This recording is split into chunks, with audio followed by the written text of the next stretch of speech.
Recording in progress.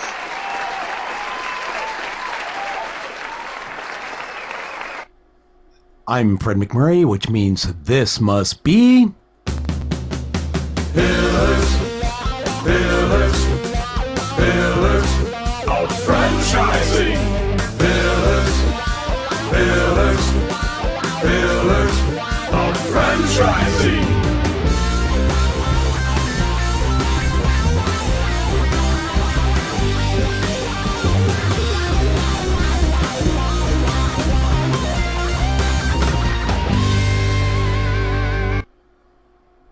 Good afternoon and welcome to another episode of Pillars of Franchising. We're glad you joined us today. I'd like to start with a brief remembrance of Neighborly's CEO, Mike Bidwell. Mike passed on September 7th, which was an amazing shock, not only to the Neighborly community, but to all of those that knew him.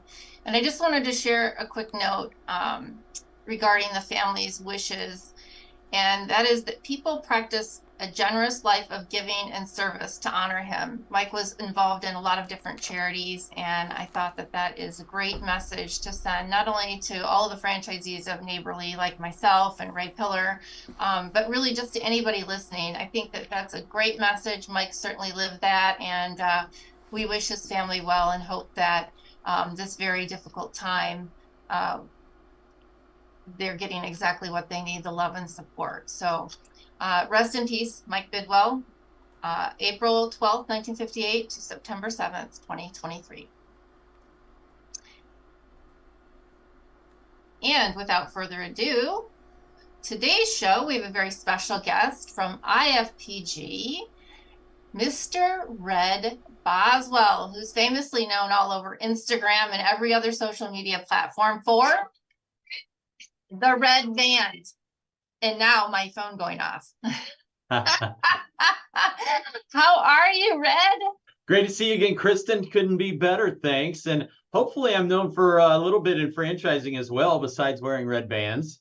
Yes, well, you know, everybody knows you in franchising, but perhaps our guests do not. So tell us all about yourself and what's been going on lately. We haven't seen you in over a year. It has been too long. Thank you. Yeah, good to see you again. Just been crazy covered up. IFPG is exploding. We're growing in so many ways.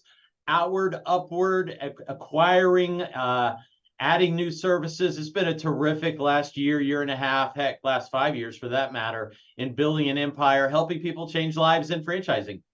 Okay, and IFPG is a company that... We are International Franchise Professionals Group. So in a nutshell, we connect franchise professionals, anyone in franchising, for franchisors, suppliers, or vendors, as well as franchise consultants, which we're best known for. We connect them. So we're best known as the world's largest franchise broker group or consulting group. And so we're doing about 150 deals a month, helping people find the right franchise, like a Keller Williams or Remax does in residential real estate. We do that in franchising by connecting buyers with the appropriate franchises that they ultimately fall in love with. That's amazing. How many brokers do you have in your network today? You know, it's about 660. Awesome. Independent agents, you might call them that as well. Matchmaker, advisor, coach. Awesome. And how many brands do you represent for those folks? It's growing all the time, but we're at about 630 something, as well as another probably 120 additional vendors or suppliers to the industry. These are funding sources, attorneys, marketing companies, real estate, insurance, everything a small business owner or a franchisor might need. We have those as well. And so our consultants not only make a strong income from making referrals or matching people with the right opportunity, but they also match them with the right lender, the right attorney, in many cases, the franchisor allows that local franchisee to find marketing avenues as well, and they can match them there, perhaps real estate, insurance. So we're a matchmaking service for everything a potential buyer might need for a franchise. That's awesome. I always like to say that it's like Match.com, right? But with a personal consultant rather than just some random cold website that doesn't know you and doesn't know the franchisor. We know both at a pretty deep level so we can make that appropriate match. Yeah, absolutely. Listen, so I also heard the word on the street is that IFPG has also acquired another company that you're also the president of. Oh, well, yeah, thank you. We've got a number of entities. So we provide leads for many of our consultants who want leads. We have career transition leads. We have a company called Multi-Unit Franchise Experts. We've got IFPG Digital. But the one that I became president of a few months back is Franchise Wire. It's franchisewire.com. It's a leading news source in franchising. And so we've got 4 editors, writers that are constantly writing news about franchising. Lots of subscribers. It's easy to, just go to franchisewire.com and find out more there. But we also are providing, again, back to that connecting franchise professionals. We do also have you might call it advertorial or sponsored content option for franchisors who need some extra SEO power. Maybe they want a good third-party news source validating their model. We provide custom articles, and we publish those articles under the sponsored content area as well. That's awesome. So let me ask you, with all of these different brands, all of these different brokers, how do you ensure that the franchises that you're offering are of good quality?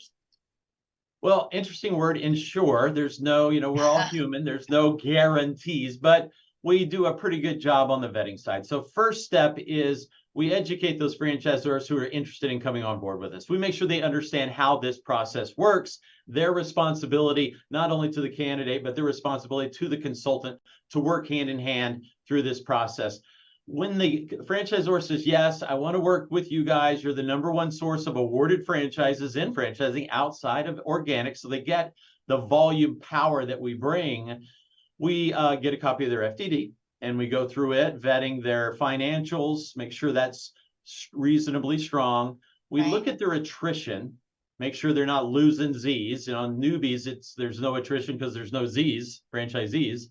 But most importantly, we look at that litigation section. Where are they with litigation? If there's anything outstanding that can't be very clearly defined to my comfort level, because I personally do that, then they're just not allowed in.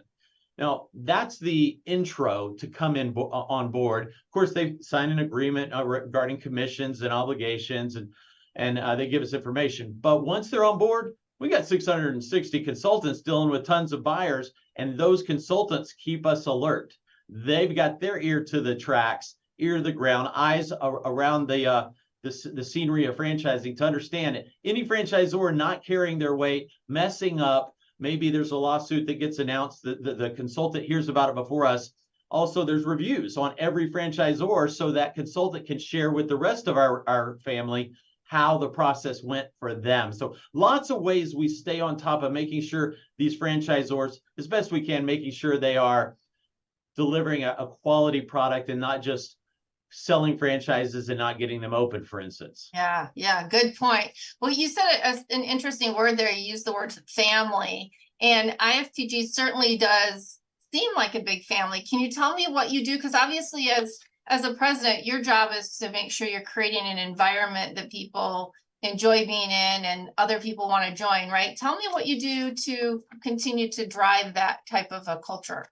Well, thanks. That's an interesting question, because this year we're a couple months away from our big annual conference. We call it Retreat, and we have a theme each year. Last year was Growing Together. The year before was Life Changer. So we really focus on that caring culture. Well, this year, and we didn't prep you with this question, but this year it's called #WeAreFamily.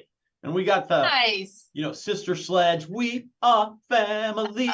So I'll be cranking up across the stage, maybe moonwalking to that tune. But the larger we get, it's a bigger and bigger challenge to keep that culture the way we hope ideally it would be. And it's especially a challenge or an interesting opportunity, shall we say, when over half of our full-time consultants and over 200 of our total consultants, so a very large number of our consultants, came to us from our friendly competitors. We've built our model very, very laser focused on the consultant. My internal mantra is, if we have the best consultants, we win.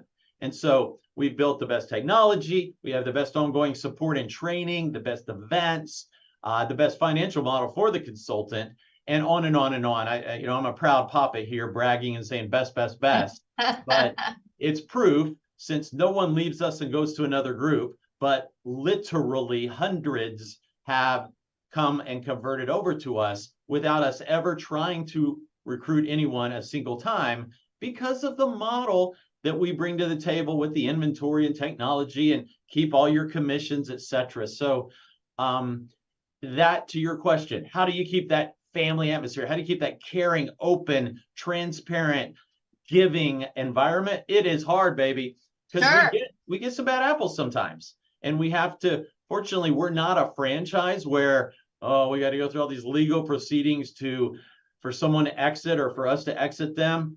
We're a very open, easy culture. It's a membership organization. You want to leave? Okay. Love you. High five. Let's go change lives elsewhere, and vice versa. So it's, if someone's lying, cheating, or stealing, if they're not playing fair, if they're not being good people, working with integrity, we give them a hug and say, find your home elsewhere. So that's one way we keep that family atmosphere as best we can. And by the way, Kristin, I just posted a video today about me. It's 110 degrees a few weeks ago in Dallas. I'm a full suit and tie, and I go do this giant, ridiculous zip line. And the theme was promoting retreat. We are family, and families tend to be dysfunctional. And so I'm the king of dysfunction. I put the fun in dysfunction, if you know what I mean. And so right. I got the suit in the 110-degree heat, and I'm going on a zip line going, can't wait to see you there. And so, yes, we're not so, head in the clouds to think that we're all one big family. We get it. We do our best to be family, support, care, give, and many times even sacrifice for one another. Well, and I think it's interesting because in the environment then that you share, I would think that there's a lot of networking even amongst brokers to kind of help each other out. Indeed. We purposely created that environment where we encourage them to get together in small groups. It's I've heard people go, wow, Red, you're so big. I'm a little intimidated. I'm a little concerned. And the analogy, because they wonder if they're going to get lost in the shuffle. Do I matter, right? And so I liken it unto, I go to a big church. I went to a good sized university. You show up and you're like, oh my gosh, where do I start? What happens? But very quickly, you integrate into a Sunday school class. You get in a fraternity, you get a sorority, you join a club, you go to your Bible fellowship group, or you get these small groups, and all of a sudden, you get the best of both worlds. You get the power, the strength in numbers, the strength of our buying power, and the technology that we bring to the table that only a huge organization could afford. And the 900-person event in Hollywood, Florida, on the Diplomat, bringing in rock star speakers and world-class consultant guides throughout the process. Small groups can't do that, and yet we also have those small groups within the larger groups. So best of both worlds, from the big organization down to the tiny groups within it. That's awesome. So if somebody were interested in being a broker, what kind of training do you give them that really sets them heads above some of the other folks out there who just decide they're going to start selling franchises? I mean, you've got to do a lot of work with them to make sure that they're exercising all of those things that protect the values that you're trying to create. We do, absolutely right. And a lot of people say that word, sell franchises. We as consultants, we are blessed to not be salespeople. We're selling ourselves. We want to be a trusted advisor with our candidates, and that takes a little bit of personal sales of oneself. But we're educating them about franchising. We're asking them a lot of questions that are sometimes personal, regarding finances and credit scores and geographic preferences and time allotments and management style and all these others. And then we are matching them and helping narrow down their search. We're introducing them to the franchisors, letting those franchisors do the selling, take them through the process. We're introducing them to lenders and attorneys, etc. But we're never a closer. We're not having to do any paperwork. Hallelujah. And so we're not closers or sellers. Now, you asked me a great question that I totally skipped over. Oh, it was some of the training. So that they are really delivering the best. Yeah. So first of all, when people are coming through our discovery process to determine if we're a right fit for them, we'll turn some away. If it's obviously not a right fit, I got no problem being transparent and having tough love conversations that you probably shouldn't be a consultant. You talk too much, you don't listen, you're brash, you never smile, you got a bad voice, whatever. I help them to save them from some mistakes. Then we come on board. Now, we're going to err on the side of believing in the individual. Don't get me wrong. But if it's an obvious not fit, we're going to tell them. Then we're going to train them personally one-on-one with our lead trainer. He's been with us for 10 years. He's trained every new consultant that's come on board. We're going to give them a bunch of on-demand videos to watch before they graduate. And then we've got a bunch of virtual classrooms they do with other new consultants and our lead trainers. So they go through a bunch of virtual training, no travel. And then lastly, they're going to graduate. They're going to take that final exam. They're going to pass. And now they're ready to talk to candidates. But this is the biggest thing I always want new consultants to understand. Training has just begun. And we give you free training for life. 200 free trainings a year for our consultants. Ongoing, never ending. Every aspect imaginable. And so much of that training, the value comes when you're in it. You know, you got trained on this and that and the other thing and everything you need beforehand, but some of it just didn't resonate because you don't get it. You're not in it. Right. Now you're in it. You're hearing a lot of the same stuff again, and it is powerful. So we're constantly investing into training our consultants to be the best of the best, because remember my internal mantra, we have the best consultants, we win, and we're going to keep those consultants the best or make them the best if they're not already there. So how do you, I've been watching, there are a lot of emerging brands. How do you keep up with all of these franchises that are coming online? Yeah, I get asked that similar question a lot from candidates. They're intimidated. They're worried, like 630 brands, Red. I'm like, hold up. You can never. Nobody on earth can be an expert on 630 brands. But guess what? You don't need to be. In fact, you should not be. Don't even try. Yeah. I mean, think about if you're a realtor. Are you an expert on every house in your county? Give me a break. So what you are an expert in, educating people on franchising, building rapport, asking them the appropriate questions, guiding them through the process, matching them with the right opportunities, introducing them. Notice I didn't say you're an expert on any brand. You're an expert on matching them. You got to be, our system helps you match it. Think about this. You're a realtor. I know they want 4-bedroom, 3-bath, 3-car garage, a pool, a good neighborhood for kids. So you've got some facts. I call that the science of the process. Facts gotten from the candidate, enter the facts into the system. The system's going to spit out the science. The facts come back. Okay, we've now narrowed it from 630 brands down to 85. Well, guess what? That's still a bunch. I mean, right? 85. Yeah. So you as a consultant, now the art of the process. Science is done, the art kicks in, and you know your candidate pretty well. All right.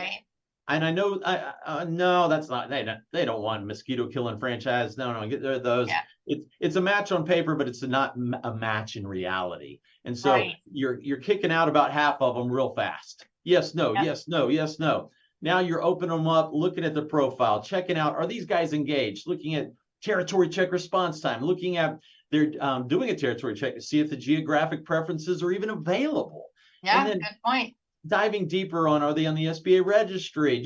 How's that item 19 look, perhaps if they're sharing it? Let me watch a video and get down deeper. And so you're narrowing down. Then maybe you narrowed it down to 6, 8, 10, maybe 12 brands. So way down, you're down to the final 1 or 2%. And you start discussing them with your candidate. Hey, here's 9 that are pretty dang good matches. Got a couple curveballs in here. Here's why. Right. And with your candidate, usually a couple, you're talking about it, the pros and cons, why you showed it, why you think they should consider it, and ultimately down to the final 3. Right. Might be 2, might be 4, but usually 3 brands. Final 3, and you actually take that candidate, it's all the information, some of it a little confidential, get their permission. Mr. Franchisor, Mrs. Franchisor, meet my friend, John and Sally Smith.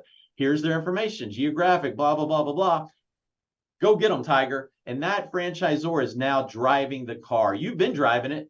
Yeah. Now you stopped it. You're in the back seat. You're the wingman.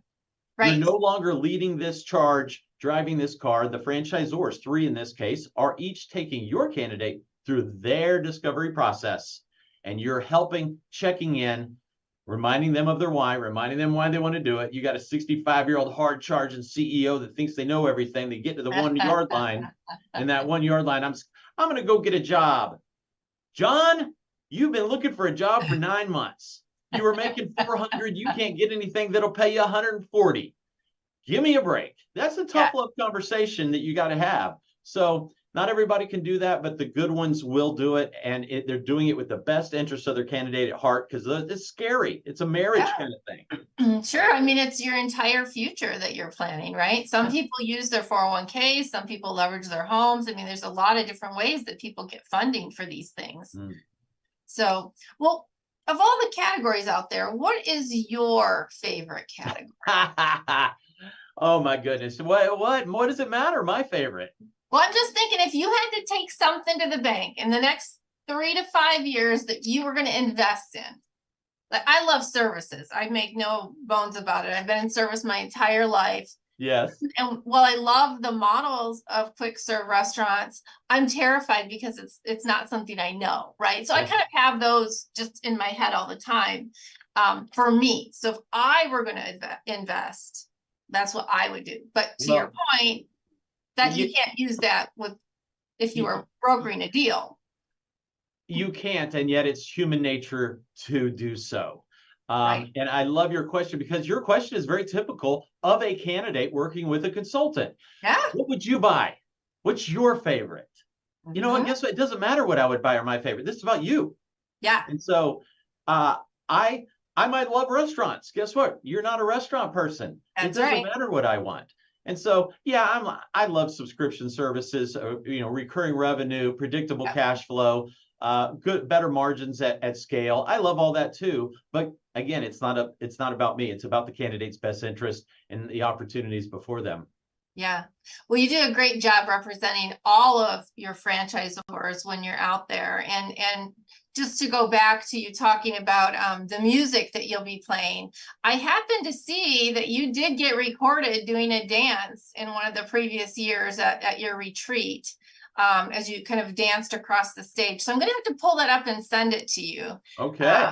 Because I remember saving it thinking, one of these days I'm going to send this to him. Tell you what, last year, we always have fun with the intro of retreat. Last year, I rode a one-wheel, electric skateboard through the crowd, all the way up. One wheel?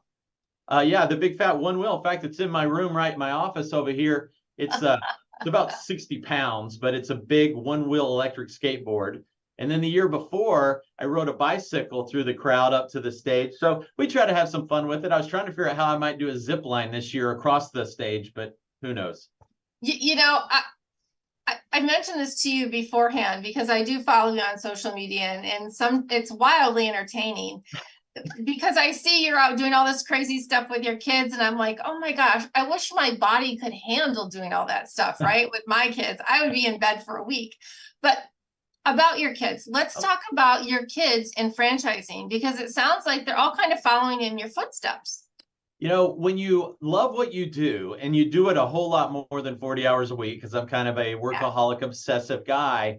In fact, I believe in work-life integration, not work-life balance. So integrate work and life together and do them all throughout your life. You know, there's just no separation for me. I am my work. I am my family. I am my faith. And so with the kids, now I've got a 20-year-old, a 19-year-old, and a 17-year-old, and I've been in franchising all of their lives. And so you kind of wonder, are they going to resent it? Because so many kids do resent your love. You love this, and they resent that it's taken away from you. But my prayers have been answered, because so far, anyway, all three kids have really embraced franchising. We'll be on vacations, and I'm having calls with candidates or talking to franchisors in the middle of, the narrows of Zion Canyon National Park when I could get some cell coverage. And so it's, I've got my 20-year-old is the youngest certified franchise consultant in history while he's in college. Nice. in Arkansas. And then my next one has been helping a franchisor doing sales for franchising for 2 years. He's 19, Texas A&M Engineering School. And then I've got a 19-year-old girl, Brady. She has been doing social media for a franchisor for about a year now. So that's love me some awesome. Yeah. Wow. And you know what I like is that all three of them are pursuing different majors, but it's all integrated into franchising. When we come back, I'd like to talk to you a little bit more about how the world of franchising really is open to so many different backgrounds and kind of where you see franchising going in the next 5 to 10 years. Bring it. Love it. All right. We'll be back right after this. Hey, franchise owners. How's your local marketing? Do you feel like you could use some help keeping up with your social media posts and comments and reviews? Do you wonder if you could be doing more to attract local customers? Are you able to identify new move-ins to your local area? At Westvine, we help franchisees like you reach more local customers through digital marketing. With daily monitoring, creative content, and ad placement, and customer data intelligence, we'll get your business in front of the people who want your products or services. We also work with franchisors who need an agency to handle the digital marketing for all of their locations. If you're ready to reach more local customers, give us a call at 805-265-5440 or visit us at westvine.com. That's 805-265-5440 or westvine.com. And welcome back. Red Boswell with me today, president of IFPG and Franchise Wire. We were just talking about how great it is that not only Fred's children have all decided in different ways and different backgrounds that they're learning to come into franchising. And I want to talk a little bit about that, Red. This Fred and Red thing gets me every time, right? I was calling him Red, you Fred. Oh my gosh, it's like Dr. Seuss books. I need a fun hat since Ray's not on here. Maybe I get my baller hat on. That's a good hat. That's a really good one. Yeah. So what do you think in terms of franchising? I mean, is there, like you said, your one son is studying engineering. Tell me how he's going to integrate. What is it that he's interested in the franchising scene? It seems like more and more and more folks, as they're entrepreneurial. They want, and let me explain what that means. Freedom. They want flexibility. They want to be able to own their life, Yes. and they're not trusting that employer anymore, less and less, right?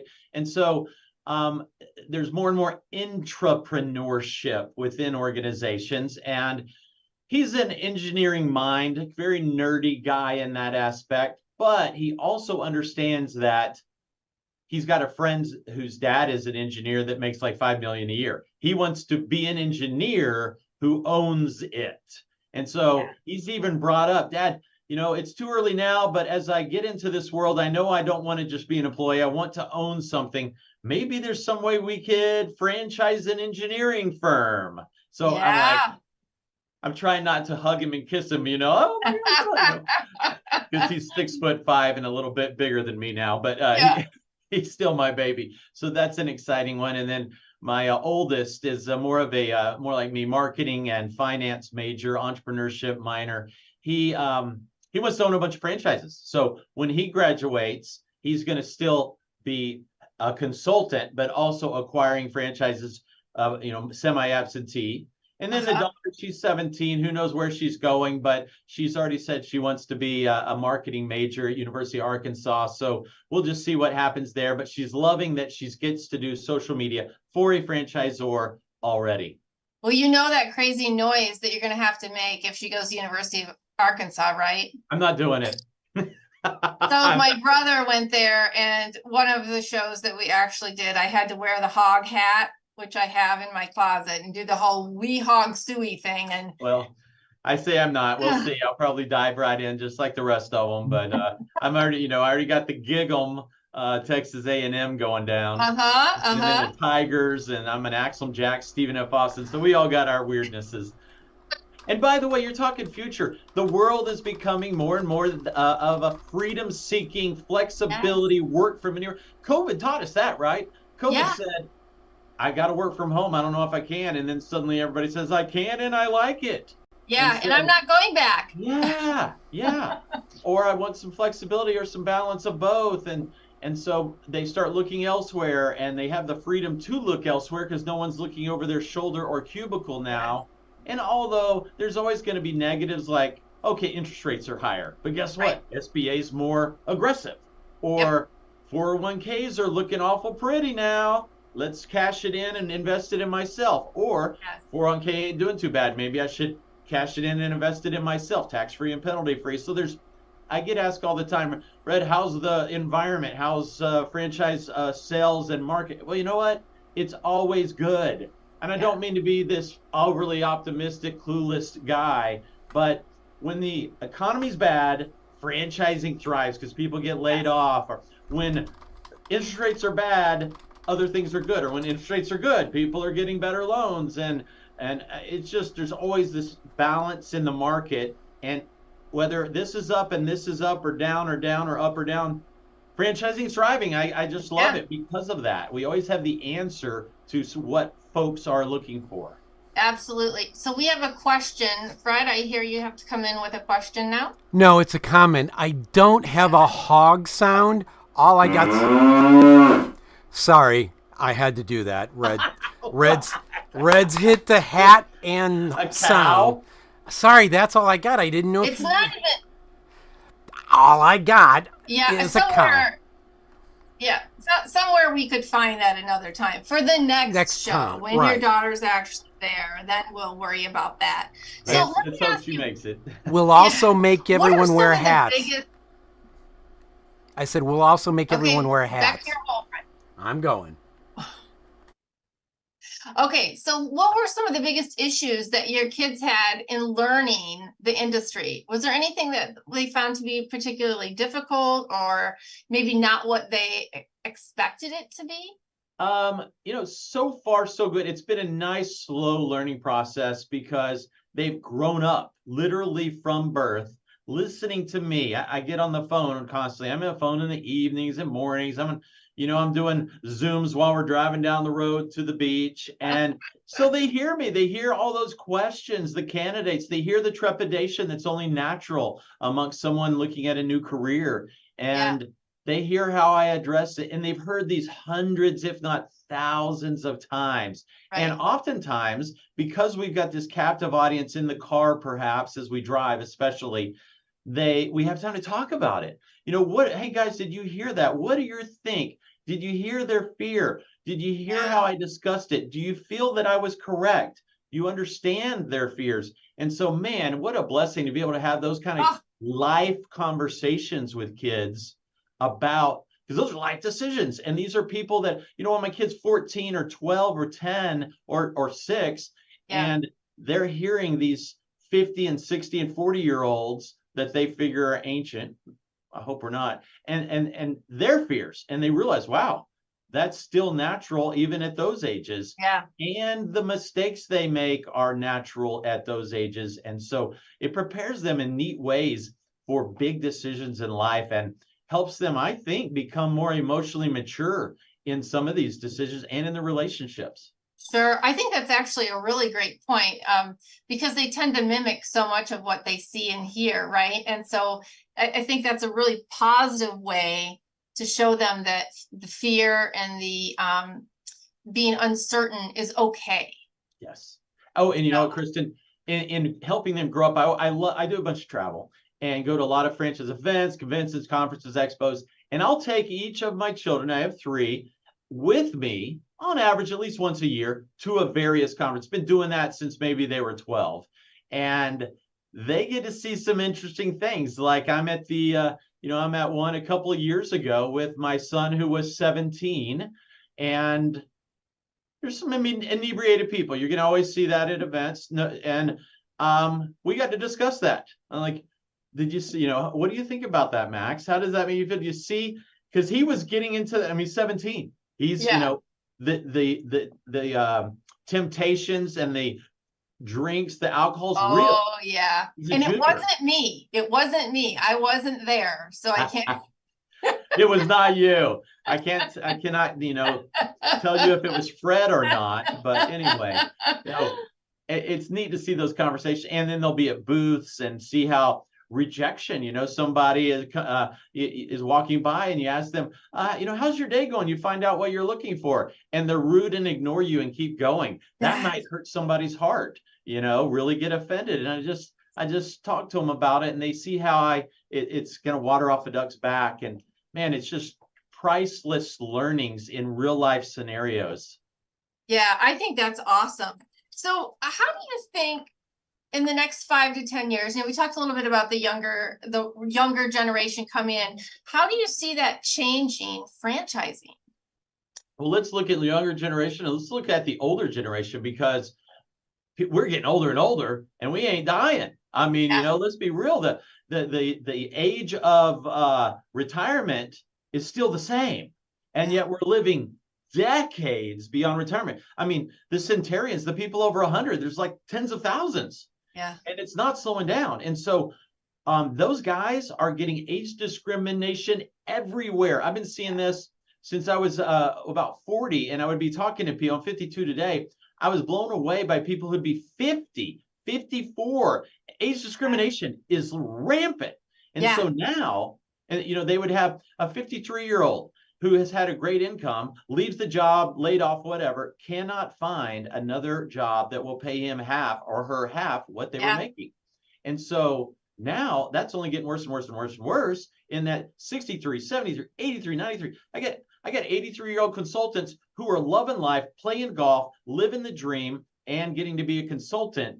And nobody's going to hire that 83-year-old. But they're doing great in their own business. So we're seeing a ton of opportunity in the older years, maybe the semi-retiree who will never retire. Right.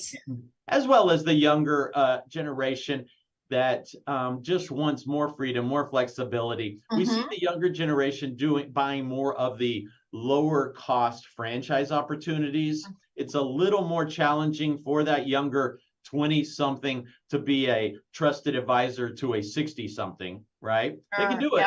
It's harder. But the 70-something can all day long be a trusted advisor to anyone they want, because they've got the gray hair, they've got the bald head, they've got the wrinkles that give some credibility to their experience. Yeah. What are your thoughts on and I'll talk to home run franchises, because I really like Scott a lot, and he has put together packages of called lower investment franchise systems for younger people right out of college. What are your thoughts on opportunities like that for some of the younger kids who come in and they know they don't want to work for anybody else? Fantastic. Absolutely love it. We work with the hundreds of those type of lower investment franchise opportunities. I'm not a fan of one piece of it. Now, to each his own. I'm not a fan of the super low franchise fee. I just believe so much that I know there is so much a franchisor has to pay for out of that franchise fee. And so fortunately, Scott's deep pockets, love him, good friend, good brother. He's got deep pockets. He can lose money on awarding franchises. But most franchisors need to at least break even. And it's next to impossible to break even when a franchise fee is 15 or even 25.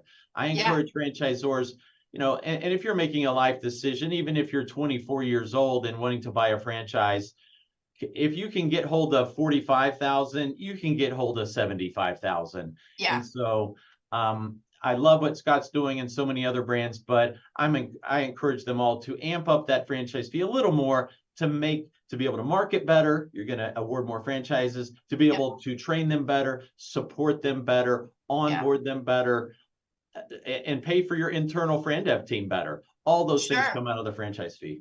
Yeah, and I think that people tend to have more skin in the game, and they tend to be more engaged. I mean, if you're like, oh, it's 15 grand, whatever, it's that's less than my new car, right? I mean, it may make it easier for them to exit. Obviously, there's more to it than that, but you're just not as committed, I don't think, if it's so low. So tell me a little bit about the regions right now that you are seeing exploding with franchises, because I've been doing some traveling too, and I'm like, holy crap, you go down this road and it's like franchise freeway, right?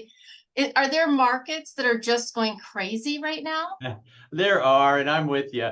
Living, breathing franchising. We drive by the new shopping centers, and we work at them. Oh, that's a new one.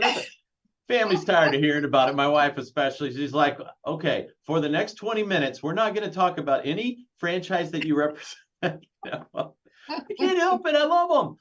Yeah. I have a shirt I wear around my neighborhood when I'm walking the dog that says, "Don't California my Texas." So we have a whole lot of folks moving out of the states that are much more anti-entrepreneurial, that are struggling. They're overtaxing, the New Yorks and the Illinois and the Californias of the world. California's got some great climate, don't get me wrong. People want to live there for that, but they're escaping in droves to the more friendly, freedom-seeking, libertarian-esque states, and the South, of course, with the warmer climate. So the Floridas, the Georgias, the Texas are just absolutely exploding for a bunch of reasons, and the entrepreneurial, freedom-seeking climate is a big part of that. Yeah, good point. I mean, one of the first things when I bought my franchise that my broker asked me was, well, where do you think you want to retire? Not where you live today, but where do you want to be? Because sometimes, the best way to retire where you want to go is to invest in that area in a franchise. I mean, the model's proven, right? So you just decide where you want to put it. And I thought, wow, could I really do that? And now I'm like, hell yeah, that's what I'm doing when I retire.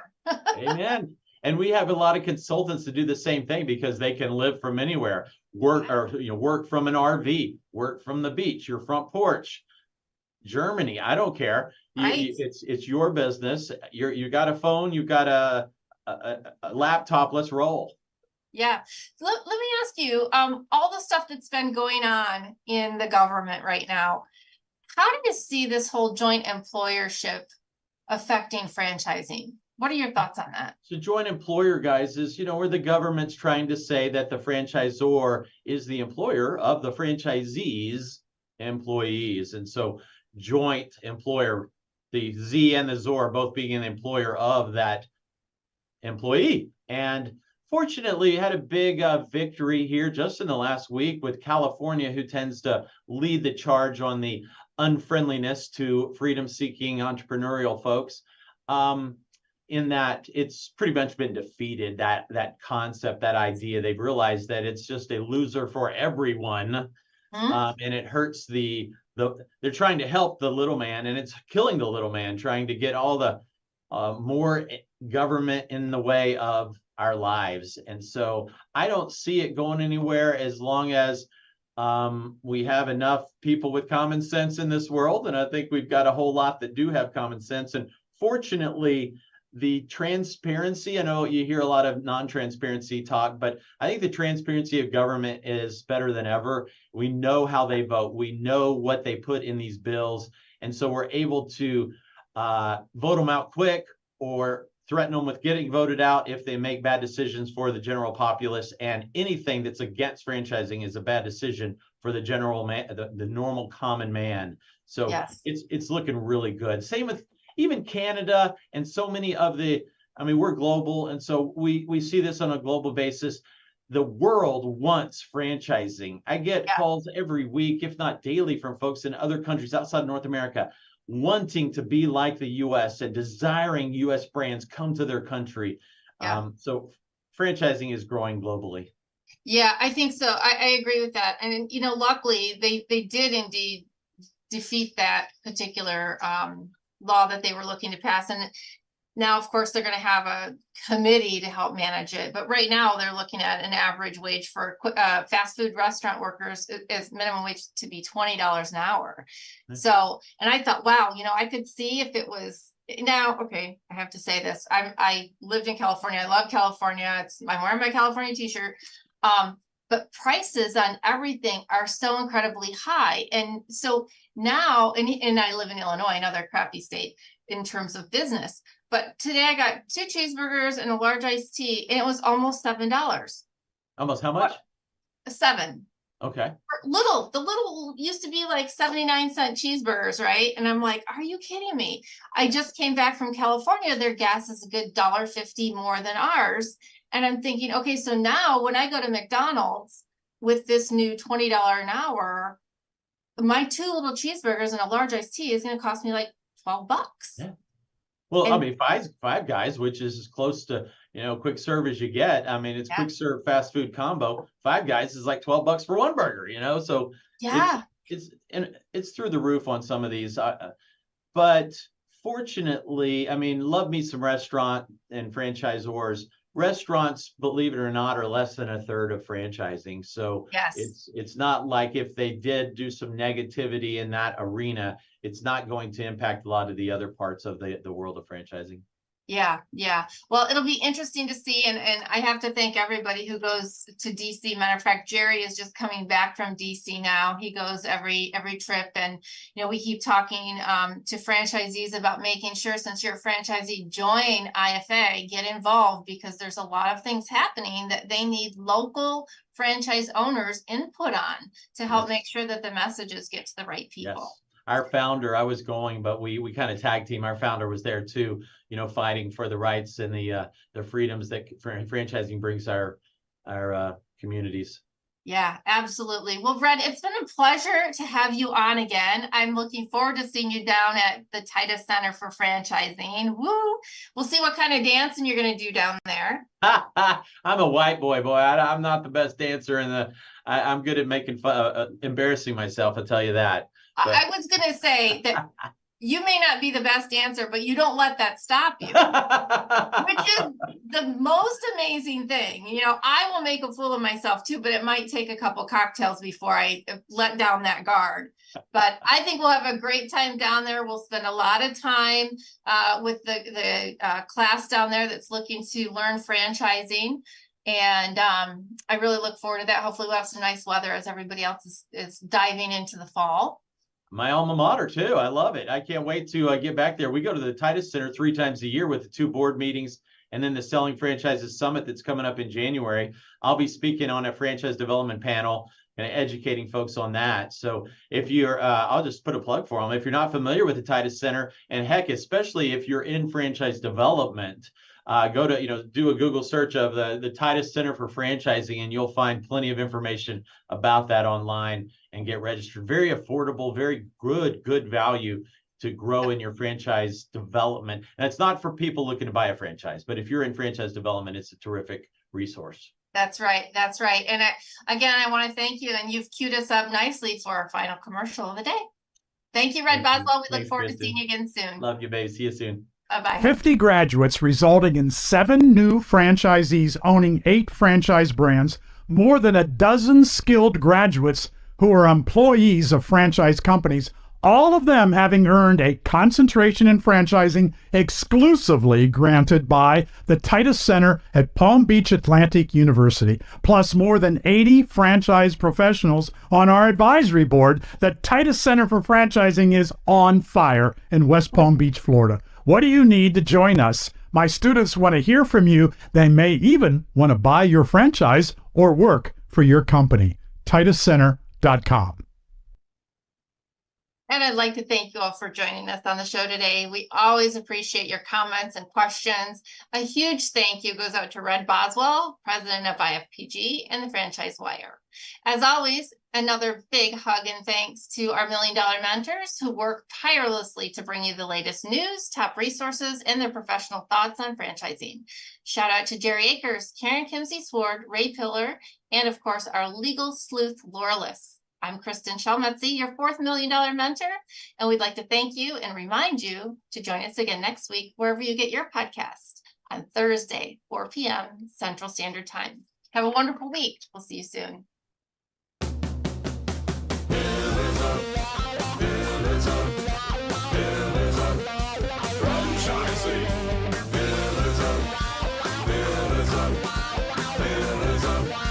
Franchising.